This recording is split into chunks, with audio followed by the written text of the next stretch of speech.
उत्तर प्रदेश के गाजीपुर से समाजवादी पार्टी के सांसद अफजाल अंसारी से जुड़ी संपत्ति कुर्की के मामले में बड़ी अपडेट सामने आई है। साल 2022 में प्रशासन की ओर से कुर्क की गई करीब 12 करोड़ रुपए की संपत्तियों को अब न्यायिक आदेश के बाद मुक्त कर दिया गया। इस कार्रवाई के बाद अफजाल अंसारी ने प्रतिक्रिया देते हुए कहा है कि देश में कानून का राज है और उन्हें न्यायिक प्रक्रिया के तहत राहत मिली है। अफजाल अंसारी के मुताबिक उनकी कई अचल संपत्तियां कुर्क की गई थी। इनमें खेत, बाग बगीचे, जल पंप हाउस, फार्म हाउस और अन्य संपत्तियां शामिल थी। उन्होंने ये भी दावा किया है कि उस समय उनकी खड़ी फसलों को भी कुर्की की कार्रवाई के दायरे में लिया गया था। संपत्ति कुर्की की कार्रवाई गैंगस्टर एक्ट से जुड़े मामले के आधार पर की गई थी। अफजाल अंसारी ने बताया है कि मामले में गाजीपुर की निचली अदालत ने उन्हें 4 साल की सजा और 1 लाख रुपए के जुर्माने की सजा सुनाई थी। हालांकि बाद में इलाहाबाद हाई कोर्ट ने निचली अदालत के फैसले को निरस्त करते हुए उन्हें मामले में बरी कर दिया। इसके बाद उत्तर प्रदेश सरकार की ओर से हाई कोर्ट के फैसले को सुप्रीम कोर्ट में चुनौती दी गई। अफजाल अंसारी के अनुसार सुप्रीम कोर्ट ने हाई कोर्ट के फैसले को बरकरार रखा और उसमें हस्तक्षेप की जरूरत नहीं मानी। इसी न्यायिक प्रक्रिया के बाद कुर्क की गई संपत्तियों को मुक्त किए जाने का रास्ता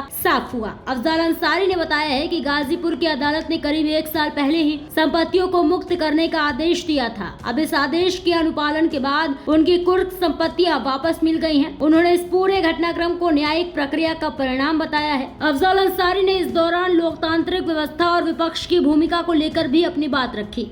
उन्होंने राहुल गांधी का जिक्र करते हुए कहा है कि लोकसभा में विपक्ष के नेता के तौर पर सरकार से सवाल करना और जनहित से जुड़े मुद्दे उठाना उनकी जिम्मेदारी है। उन्होंने कहा है कि जनता द्वारा चुने गए प्रतिनिधियों को लोकतांत्रिक व्यवस्था के तहत अपनी बात रखने का अधिकार है। फिलहाल अफजाल अंसारी की करीब 12 करोड़ रुपए की कुर्क संपत्तियों के मुक्त होने का मामला चर्चा में है। ये पूरा घटनाक्रम अलग अलग न्यायिक आदेशों और उनके अनुपालन से जुड़ा हुआ है। निचली अदालत के फैसले के बाद हाईकोर्ट से राहत और फिर सुप्रीम कोर्ट द्वारा उस फैसले को बरकरार रखे जाने के बाद संपत्ति कुर्की से जुड़े मामले में उन्हें राहत मिली है। कुल मिलाकर देखा जाए तो इस मामले में सबसे अहम बात यह है कि 2022 में कुर्क की गई संपत्तियां अब न्यायिक प्रक्रिया के बाद मुक्त कर दी गई हैं। अफजाल अंसारी ने इसे कानून और न्यायिक व्यवस्था में अपने विश्वास की पुष्टि बताया। इस खबर में फिलहाल इतना ही। ऐसे ही और भी तमाम खबरों को देखने के लिए जुड़े रहिए भारत एक्सप्रेस के साथ।